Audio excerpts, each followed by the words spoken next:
Hello students, welcome. This is Professor Amit Mishra on behalf of JK Shah Classes और मैं तुम्हारे लिए यहाँ पर लेके आया हूँ CS प्रोफेशनल न्यू सिलेबस का पेपर नंबर 5, ग्रुप 2 का paper number 5. And I believe now you should thank institute कि क्या बढ़िया मटेरियल बनाया है, क्या बढ़िया सिलेबस दिया है इंस्टीट्यूट ने. मतलब तुमको पढ़कर मजा ही आ जाएगा. I repeat once again, paper 5 जिसमें 2 पार्ट है, एक है स्ट्रेटेजिक मैनेजमेंट और एक है कॉर्पोरेट फाइनेंस. यानी अब इसका फैंसी नाम दे दिया है SM&CF. क्या बोला बच्चों? SM&CF. SM किसके लिए? Strategic management. CF किसके लिए? Corporate finance. अब सर ये स्ट्रेटेजिक मैनेजमेंट क्या है, सर ये कॉर्पोरेट फाइनेंस क्या है, इसके बारे में थोड़ा बताएंगे क्या? बिल्कुल बताएंगे, इसीलिए तो आए हैं. फोकस करना, ध्यान देना, प्लीज फोकस करना. मैं तुमको थोड़ा सा, देखो एनी विच वेज तुम लोग नए सिलेबस में ही एग्जाम देने वाले हो, तो I am more interested in explaining you the new syllabus which you are going to study. मैं पुराना सिलेबस बताने में वैसे भी बिल्कुल इंटरेस्टेड नहीं हूँ. क्लियर है मैं क्या बोल रहा हूँ? बट थोड़ा सा ग्लिम्स देना पड़ेगा, तुमको पहला बैकग्राउंड मालूम होना चाहिए ताकि तुमको आगे का मिर्च मसाला समझ पाए, है कि नहीं? अच्छा प्लीज ध्यान देना, फोकस करना, ठीक है? पहले अच्छा, मेरा पढ़ाने का अप्रोच कैसे रहेगा पहले सुनो. पहले थोड़ा जान लो इस सब्जेक्ट के बारे में, फिर मैं तुमको धीरे धीरे बताऊंगा मेरा पढ़ाने का अप्रोच कैसे होने वाला है. थोड़ा सा सब्जेक्ट के बारे में, ज्यादा टाइम नहीं लूंगा, थोड़ा सा सब्जेक्ट के बारे में जान लो, ठीक है? अच्छा, ये तुम्हारा, मैं इधर पे लिख देता हूं बिफोर और इधर पे लिख देता हूं आफ्टर, ठीक है? अब बच्चों पहले क्या होता था, बिफोर मतलब, एक सेकंड ना, ये भी स्पेसिफाई करना पड़ेगा नहीं तो बच्चे कंफ्यूज हो जाते हैं. बिफोर मतलब मैं बात कर रहा हूं ओल्ड सिलेबस की, और आफ्टर मतलब मैं बात कर रहा हूं न्यू सिलेबस की. ठीक है बच्चों? बिफोर मतलब ओल्ड सिलेबस, आफ्टर मतलब न्यू सिलेबस.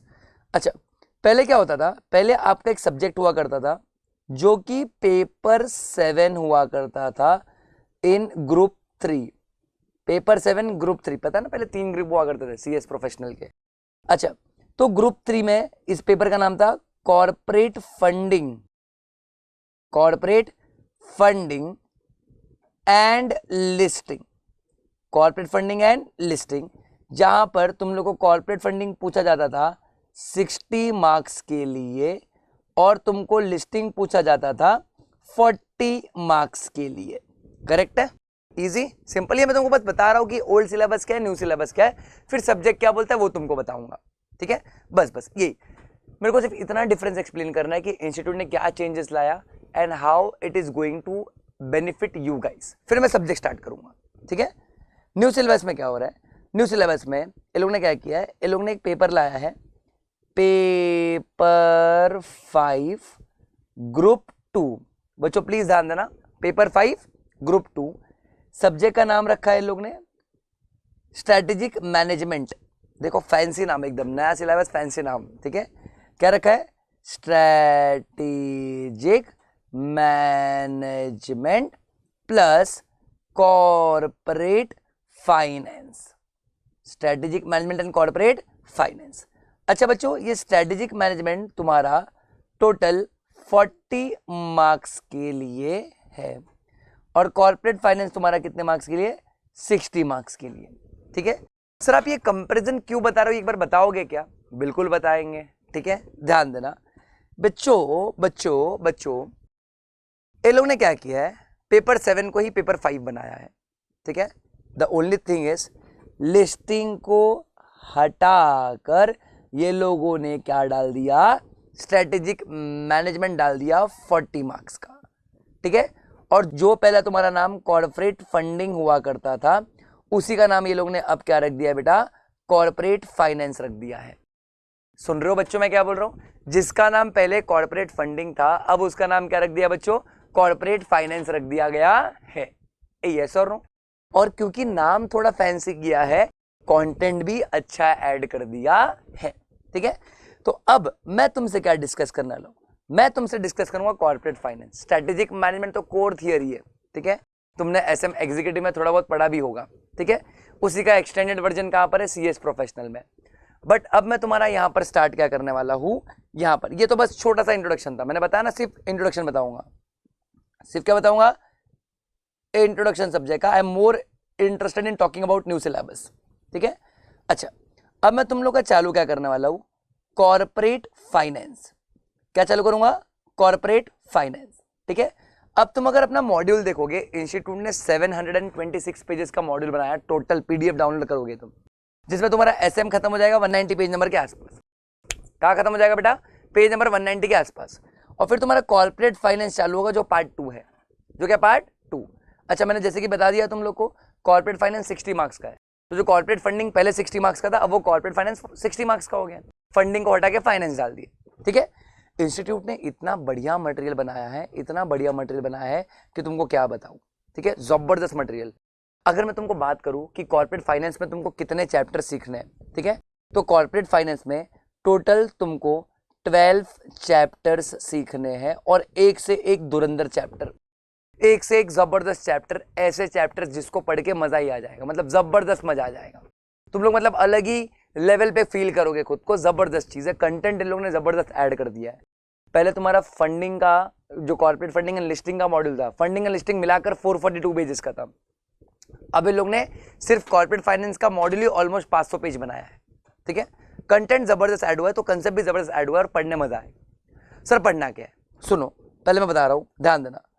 अब ये कॉर्पोरेट फाइनेंस में 12 चैप्टर है, ऑब्वियस सी बात है, मैं तुमको फर्स्ट लेक्चर में ये नहीं बता सकता कि 12 चैप्टर्स के नाम क्या है, उसके अंदर पढ़ोगे क्या, तुम क्या क्या कवर करोगे। ये तो पूरा सिलेबस है जो हम लोग स्लोली डिस्कस करेंगे। अगर सब कुछ मैं पहले लेक्चर में ही डिस्क्लोज कर दूं तो आगे के लिए हमारे पास क्या बचेगा, अरे समझ रहे हो क्या, फिर तो मैं पूरा सस्पेंस ही खोल दूंगा, है कि नहीं।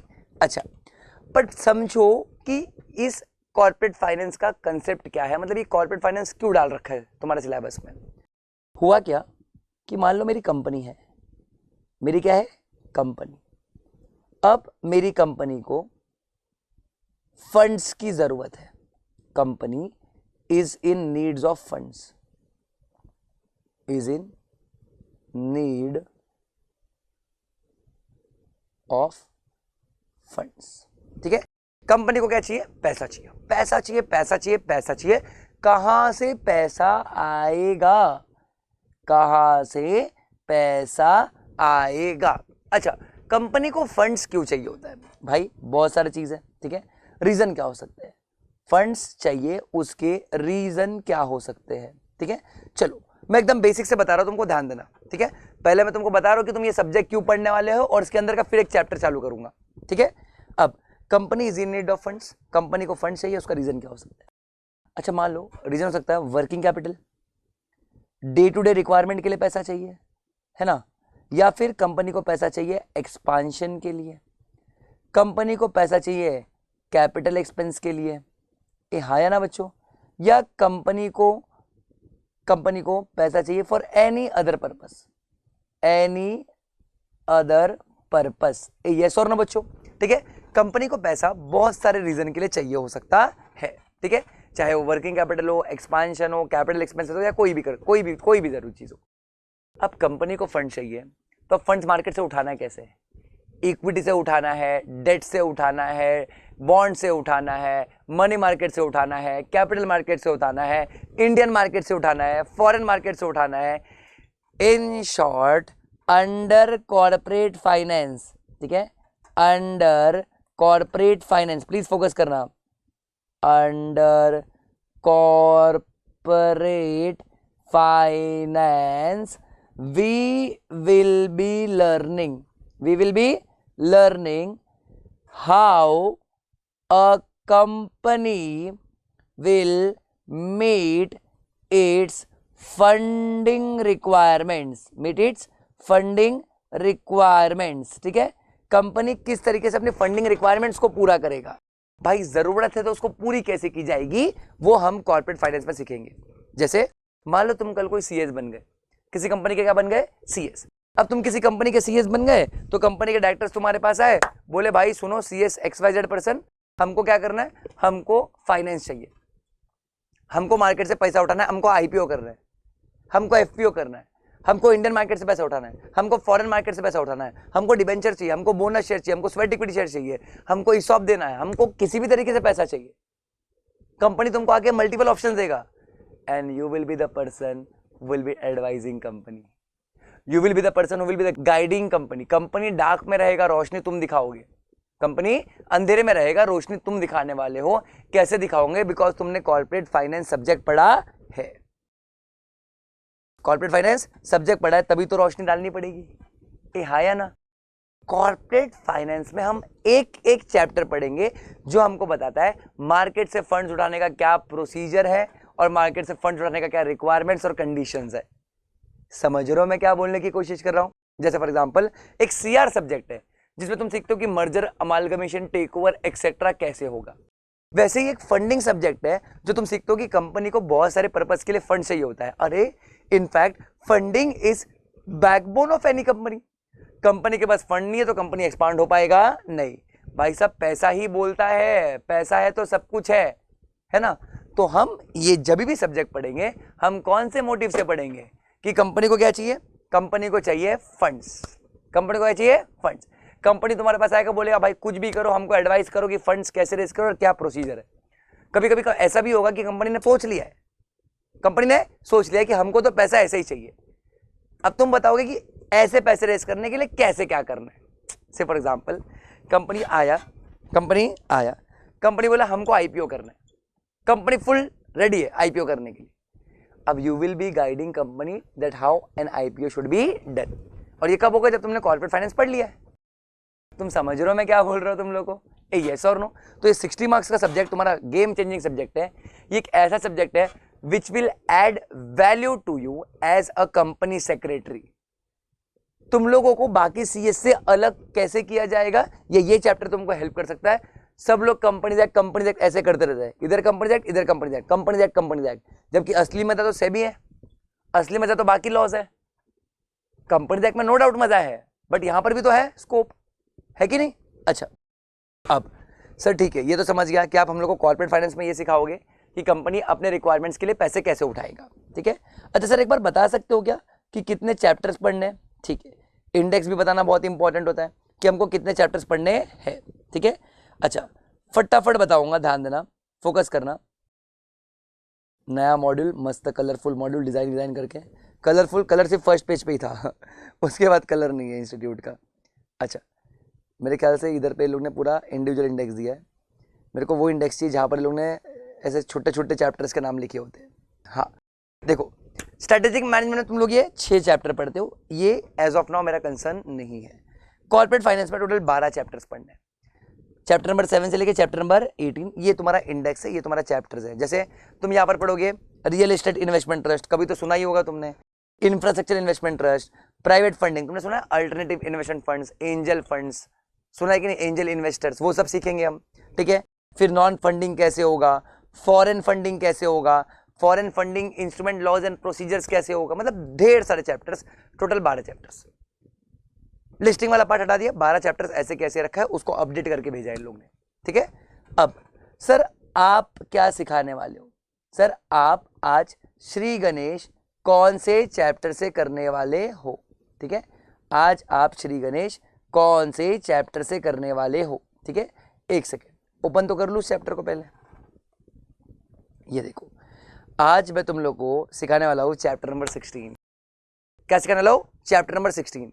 याद रखना, जब भी तुम कॉर्पोरेट फाइनेंस पढ़ोगे तुम्हारा मोटिव क्या होना चाहिए, तुम्हारा साइकोलॉजी क्या होना चाहिए, तुम्हारा इंटेंशन क्या होना चाहिए कि तुम पैसे मार्केट से उठा रहे हो। तुम पैसे मार्केट से उठा रहे हो क्यों? क्योंकि कंपनी को क्या चाहिए?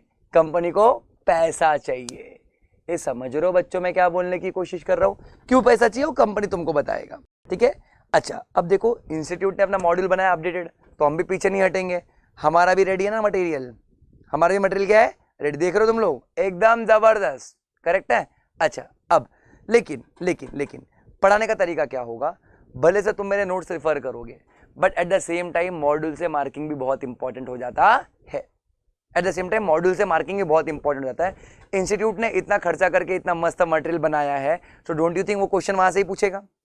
तो जब मैं तुमको मेरे नोट से पढ़ाऊंगा, एट द सेम टाइम मैं तुमको मॉड्यूल भी दिखाऊंगा, ताकि तुमको ये मेक श्योर हो जाए तुमको कि भाई ये आदमी जो पढ़ा रहा है वो तुमको टेक्स्ट बुक से भी पढ़ाएगा, वो तुमको मॉड्यूल से भी पढ़ाएगा, मॉड्यूल पूरा टेक्स्ट बुक में कवर करवाएगा, और जो नहीं कवर करवाएगा वो लिखवाएगा।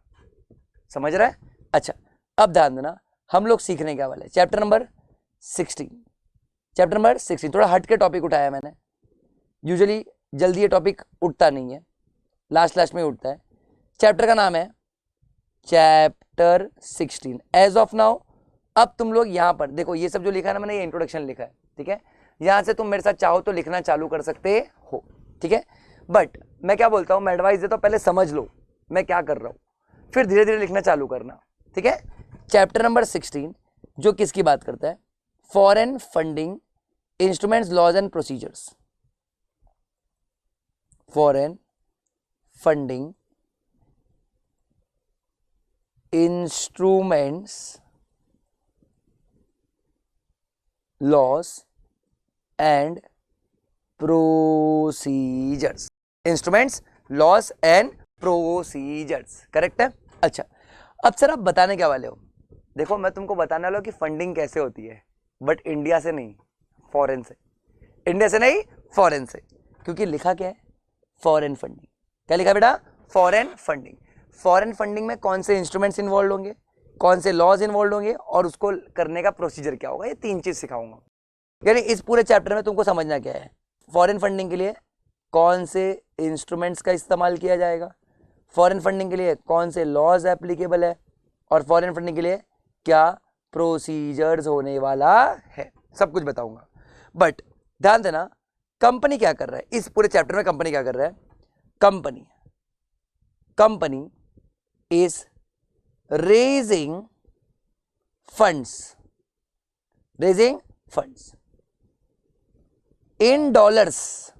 अच्छा, when I say in dollars, इससे अच्छा मैं लिख देता हूं in foreign currency,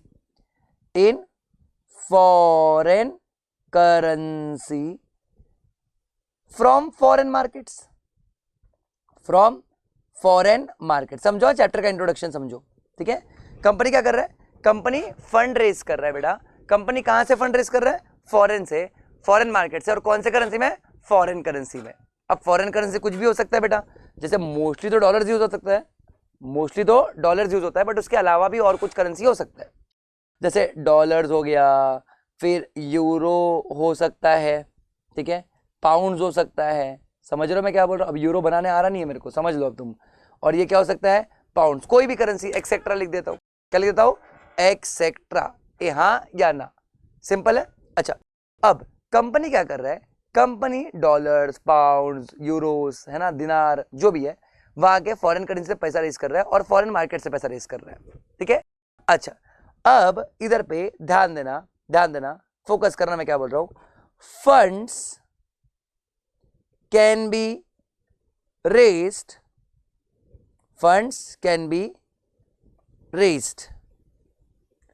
by non-American and non-European companies, ठीक है। Funds can be raised bye non-American and non-European companies by accessing American and European capital markets या European markets, and क्या बोला, and fulfilling requirements, I repeat once again, and fulfilling requirements of respective regulators। सुनो, बहुत जबरदस्त चीज बोल रहा हूं मैं क्या बता रहा हूं तुमको। पहले तो कंपनी ने ये डिसाइड किया है कि कंपनी को पैसा उठाना है फॉरेन से, फॉरेन करेंसी में, फॉरेन मार्केट से फॉरेन करेंसी में पैसा उठाना है। अब मैं बता रहा हूं तरीका, अगर आपको फंड्स रेज करना है, आप एक नॉन अमेरिकन कंपनी हो या आप नॉन यूरोपियन कंपनीज हो, देखो हम लोग है ना इंडिया में बैठे बैठे फंडिंग पढ़ रहे हैं, तो मोस्टली मैं इंडियन कंपनीज के पॉइंट ऑफ व्यू से सिखाऊंगा तुमको, बट यहाँ पर तुम्हारे मॉड्यूल में लैंग्वेज यूज किया गया non American and non European companies, तो मैं भी वही लैंग्वेज के साथ चल रहा हूँ, करेक्ट है। तो funds can be raise by non American and non European, यानी ऐसी कंपनी जो अमेरिकन नहीं है, ऐसी कंपनी जो यूरोपियन नहीं है। कैसे कर सकते हो आप? एक्सेस कर सकते हो अमेरिकन एंड यूरोपियन मार्केट्स, ठीक है, वहां पर जा सकते हो, European markets and American markets वहां पर जा सकते हो, और प्लस जो भी कंट्री में जाओगे वहां का रूल्स एंड रेगुलेशंस आपको फॉलो करना पड़ेगा, वहां का आपको रूल्स एंड रेगुलेशंस फॉलो करना पड़ेगा। दिमाग लगाइए, जब भी कोई फॉरेन कंपनी इंडिया में आके लिस्ट होने की कोशिश करती है, क्या वो सेबी को फॉलो करती है? बिल्कुल। तो उसी तरीके से जब इंडियन कंपनी फॉरेन में जाएगी तो वहां फॉलो करेगी। हाँ, अरे समझ रहे हो मैं क्या बोल रहा हूँ? जैसे फॉर एग्जांपल इंडियन कंपनी, कौन सी कंपनी? इंडियन कंपनी अगर यूएस जा रही है तो उधर सिक्योरिटीज एक्सचेंज कमीशन और जो भी रिस्पेक्टिव स्टॉक एक्सचेंज पे तुम लिस्ट होने वाले हो, for example New York stock exchange या नैस्डैक, वहां पर तुम जाओगे, उधर के रूल्स एंड रेगुलेशन भी फॉलो करोगे। यूरोपियन जा रहे हो तो वहां के रूल्स एंड रेगुलेशन फॉलो करोगे। तुमको एक बात बताऊं, फंडिंग के लिए जब भी हम, जैसे फॉर एग्जांपल मैं इंडियन कंपनी हूं, मुझे फंडिंग चाहिए, तो मैं फंडिंग किससे मांगूंगा? कौन से कंट्री से मांगूंगा? अगर मैं फॉरेन फंडिंग की बात करूं, इंडियन फंडिंग अभी के लिए साइड में रखते हैं, अगर मैं फॉरेन फंडिंग की बात करूं तो मैं फंडिंग कौन से कंट्रीज से मांगूंगा? वो कंट्रीज ना जो कंट्रीज डेवलप्ड है, जिनके पास पैसा है, जो हमें दे सकते हैं, जैसे अमेरिका, यूरोपियन कंट्रीज एक्सेट्रा। मैं फंडिंग के लिए अपने अगर नेबर के पास जाऊंगा, नाम नहीं लूंगा बट तुम समझ जाओ, अपने नेबर के पास जाऊंगा, बेटा फंडिंग के लिए एक बहुत ही सिंपल गोल्डन रूल या थंब रूल है कि फंडिंग करने के लिए पहले पैसे होने चाहिए। पैसा ही नहीं है, फंडिंग कैसा करेगा? अगर मुझे फंडिंग चाहिए मैं अफगानिस्तान के पास जाऊंगा, मेरी कंपनी को फंडिंग चाहिए अफगानिस्तान नहीं, मेरी कंपनी को अगर पैसा चाहिए तो मैं यूरोपियन या अमेरिकन, मैं ऐसा नहीं बोल रहा कि अफगानिस्तान के पास पैसा नहीं है, बट हम लोग तो डेवलप कंट्रीज के पास जाएंगे ना, जिनका फ्रेमवर्क अच्छा है, जहां पर रेगुलेटर्स अच्छे हैं। ये तुम समझ रहे हो क्या? यस और नो? अच्छा, अब यहां पर अगर नॉन अमेरिकन, बच्चों सुनना ध्यान से मैं क्या बोल रहा हूं, ठीक है? ये हो गया, इधर देखो, ये मैंने यहां पर फर्स्ट पॉइंट लिख दिया, यहां पर मैंने क्या लिख दिया? सेकंड पॉइंट लिख दिया, ठीक है। अच्छा, अब यहां पर अगर मैं नॉन यूरोपियन या नॉन अमेरिकन कंपनी, सुनना प्लीज, मैं अगर नॉन यूरोपियन या फिर नॉन अमेरिकन कंपनीज हूं, ठीक है, कंपनीज हूं, तो मैं कहां जाऊंगा? मैं वहां के मार्केट में जाऊंगा, ठीक है। तो funds can B raised, funds can B raised through, पैसे कैसे रेज कर सकते हो?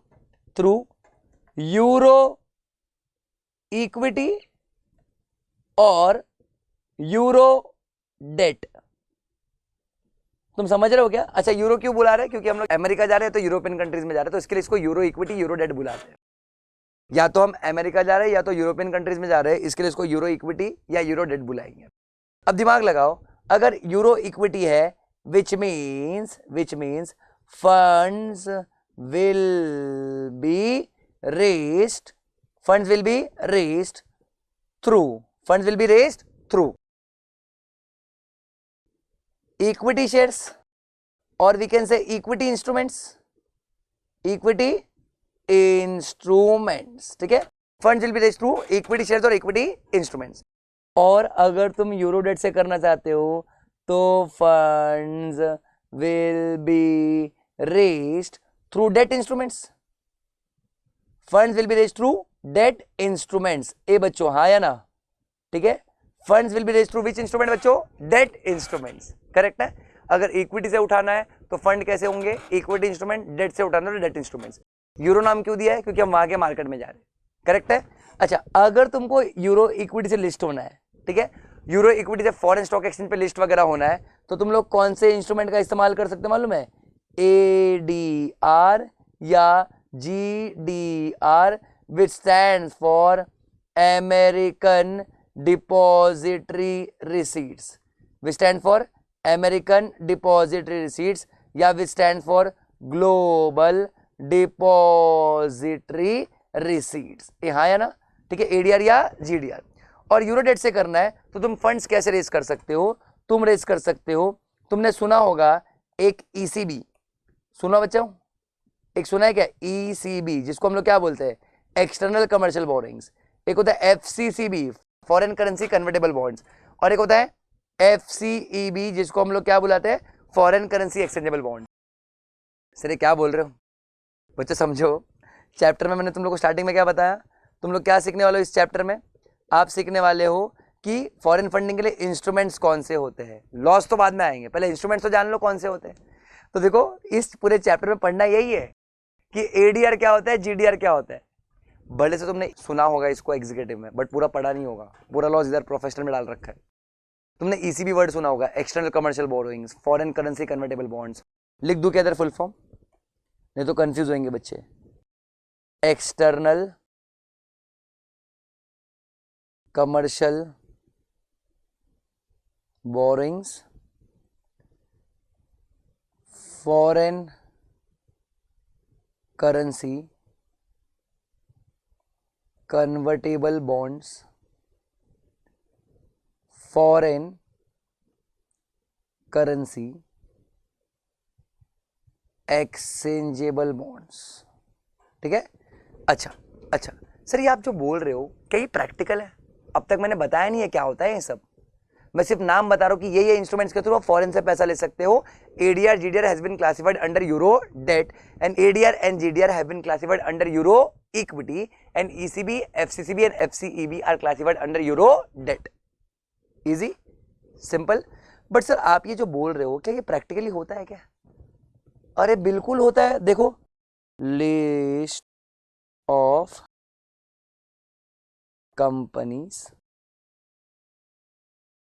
Raising ECB। ठीक है, मैंने सिंपली क्या सर्च किया है, कौन सी कंपनी है जो ECB के थ्रू पैसा उठा रही है। एक्सटर्नल कमर्शियल बोरिंग्स, दिमाग लगाओ, एक्सटर्नल कमर्शियल बोरिंग्स मतलब हम फॉरेन से बोरो कर रहे हैं। और मैंने कोई ऐसी वैसी वेबसाइट नहीं खोली है, मैंने कौन सी वेबसाइट खोली है बच्चों, RBI की वेबसाइट खोली है।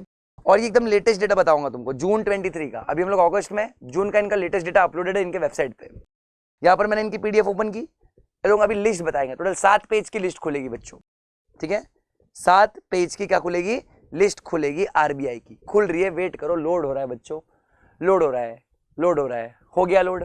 ठीक है, अब ये देखो 7 पेज की लिस्ट है, तुम सिर्फ देखो कि ये लोगों ने ECB रेस किया है।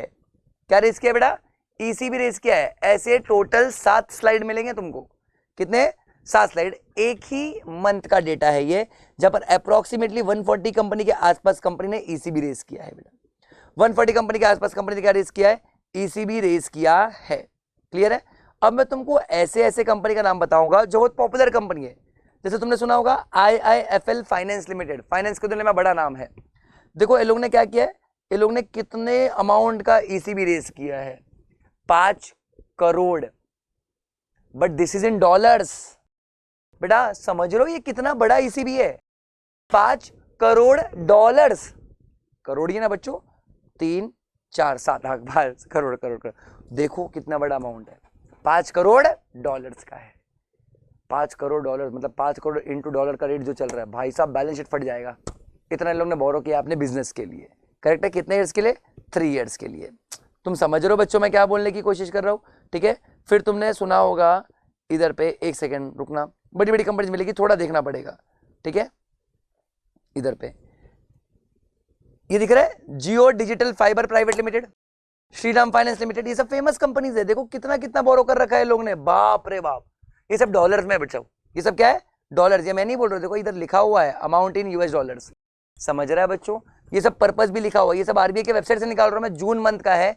किस बात के लिए बता रहे ये लोग, ECB और FCCB। तो मैं जो तुमको बता रहा हूँ ये मैं हवे में बता रहा हूँ क्या? ऑफकोर्स नॉट, ये सब प्रैक्टिकली होता है। इतना ही नहीं, चलो अभी ये तो सर आपने लिस्ट ये बताया, ECB बताया, सर ये बताओ हमको कि ADR GDR होता है कि नहीं? बिल्कुल, list of companies having listed ADR। ठीक है, ADR GDR भी होता है, मैं बता रहा हूं, ध्यान देना प्लीज। ठीक है, इधर पे फोकस करना, मैं तुमको लिस्ट बताऊंगा। ये देखो दिख रहा है कितनी बड़ी बड़ी कंपनीज है, देखो जरा नाम देखना तुम लोग।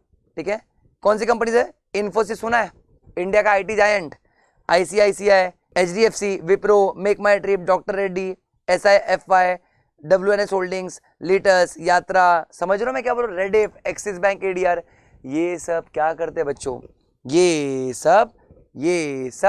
सब लोगों ने क्या कर रखा है, ये सब लोगों ने ADR कर रखा है। तो मैं जो आपको कंसेप्ट बता रहा हूं ये प्रैक्टिकल लाइफ में बहुत फेमस है। ECB का जो फॉर्म होता है, फॉर्म ECB1, ECB2, ये सब CS ही साइन करते हैं। CS को नॉलेज होना चाहिए इस बारे में। ये तुम समझ रहा है मैं क्या बोल रहा हूँ। लेकिन एट द सेम टाइम तुम्हारा एक और क्वेश्चन होना चाहिए कि कंपनी को फॉरेन से फंड्स क्यों चाहिए, कंपनी को फॉरेन से फंड्स क्यों चाहिए, है ना। आगे बढ़ने के पहले ये तो इंस्ट्रूमेंट बता दिया मैंने, क्या होता है भी बताऊंगा, रुक जाओ। बट आगे बढ़ने के पहले तुमको ये पता होना चाहिए दैट, क्वेश्चन आना चाहिए that why company needs funds in foreign currency from foreign markets, from foreign markets. ठीक है, कंपनी को फॉरेन मार्केट से पैसा क्यों चाहिए। इंडिया में क्या लेंडर्स कम है क्या, इंडिया में क्या बैंक्स कम है क्या, इंडियन बैंक से ले लो लोन, इंडियन फाइनेंस कंपनी से लोन ले लो। पर तुम फॉरेन कंट्री क्यों जा रहे हो, फॉरेन करेंसी को टैप क्यों कर रहे हो। देखो दिमाग लगाओ, अब ये ना, ये जो चीज मैं बताने जा रहा हूँ ये सब्जेक्टिव है, मतलब कंपनी टू कंपनी डिफर कर सकती है, ऐसा कोई अम्ब्रेला ड्रॉ नहीं कर सकते हम लोग, करेक्ट है। बट फिर भी मैं तुम लोगों को बताता हूँ, ध्यान देना, हम लोग फॉरेन करेंसी से पैसा क्यों उठा रहे हैं। मैं तुमको 2-3 कन्विंसिंग रीजन बताता हूँ, ठीक है। जैसे फर्स्ट, कंपनी हैज सिक्योर्ड